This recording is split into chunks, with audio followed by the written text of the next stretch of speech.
दुष्काळानं होरपळलेल्या राज्यात फडणवीस सरकारनं टीव्ही सेटवर करोडोंची उधळपट्टी करण्याचा निर्णय घेतलाय। मुख्यमंत्री, सर्व मंत्री, मुख्य सचिव, मंत्रालयीन प्रशासकीय अधिकारी, मुख्यमंत्री सचिवालयातले जनसंपर्क अधिकारी यांच्या कार्यालयात टीव्ही सेट्स लावण्यात येणार आहेत। जास्तीत जास्त 1 लाख रुपये किमतीचे टीव्ही सेट्स या कार्यालयात लागणार आहेत। एकीकडे अवकाळी पाऊस, गारपिटीनं शेतकऱ्यांचं कंबरडं मोडलंय, त्यातच दुष्काळी भागातल्या शेतकऱ्यांना मदतीच्या नावे तोंडाला पानं पुसली जात असताना ही उधळपट्टी कशासाठी असा सवाल निर्माण होतोय।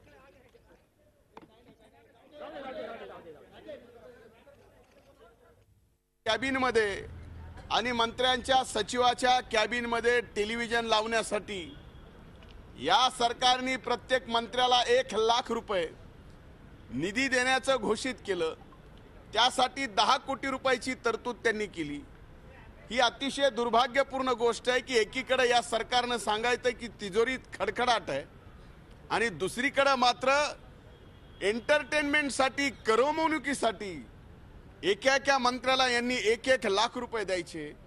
हे सरकार कुठल्या दिशेला चाललंय हे स्पष्टपणे पहिल्या 4 महिन्यातच या ठिकाणी महाराष्ट्राच्या जनतेच्या समोर आलंय।